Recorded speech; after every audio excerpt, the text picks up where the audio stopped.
നടൻ ജയസൂര്യക്കെതിരായ ആദ്യ കേസിന്റെ അന്വേഷണത്തിൽ പ്രതിസന്ധി. സെക്രട്ടേറിയറ്റിലെ രേഖകൾ ലഭിക്കുന്നതിൽ കാലതാമസം. 2008 സിനിമാ ചിത്രീകരണത്തിന് അനുമതി നൽകിയ രേഖകളാണ് ആവശ്യപ്പെട്ടത്. സംവിധായകൻ ബാലചന്ദ്ര മേനോന്റെ മൊഴിയും ഉടൻ രേഖപ്പെടുത്തും. രശ്മി കാർത്തിക ചേരുന്നുണ്ട് തിരുവനന്തപുരത്ത് നിന്ന്. രശ്മി, എന്താണ് ഏറ്റവും പുതിയ വിവരങ്ങൾ?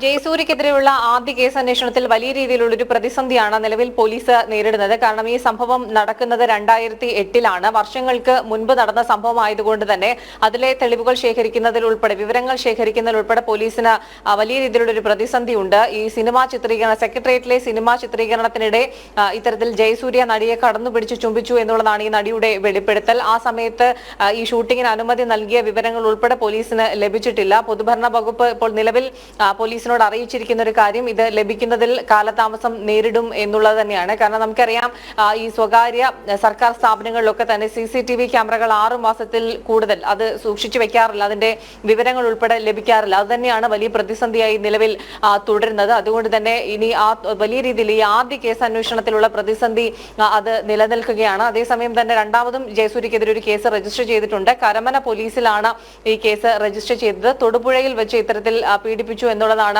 നടി നൽകിയിരിക്കുന്ന മൊഴി. അതിൽ കേസ് രജിസ്റ്റർ ചെയ്തിട്ടുണ്ട്. ജാമ്യമില്ലാ വകുപ്പ് പ്രകാരമാണ് പോലീസ് കേസ് രജിസ്റ്റർ ചെയ്തിരിക്കുന്നത്. തൊടുപുഴയിൽ ഈ സംഭവം നടന്നതുകൊണ്ട് തന്നെ തൊടുപുഴ പോലീസിന് ഇത് കൈമാറും എന്നുള്ളതാണ് അറിയാൻ കഴിയുന്നത്. അതോടൊപ്പം തന്നെ ഈ കേസ് പ്രത്യേക അന്വേഷണ സംഘത്തിന് കൈമാറിയേക്കും. അതോടൊപ്പം തന്നെ ഈ സിദ്ദിഖിനെതിരായിട്ടുള്ള വിഷയത്തിലും തുടർ നടപടികളിലേക്ക് പോലീസ് കടക്കാനുള്ള ഒരു സാധ്യതയുണ്ട്. കൃത്യമായിട്ട് അതിന്റെ മൊഴി ഉൾപ്പെടെ രേഖപ്പെടുത്തി പോലീസിന് ബോധ്യപ്പെടുകയാണെങ്കിൽ അറസ്റ്റ് ഉൾപ്പെടെയുള്ള നടപടികളിലേക്ക് കടന്നേക്കും. വിഷ്ണു. യെസ്, രശ്മി കാർത്തികയാണ് വിവരങ്ങൾ നൽകിയത്.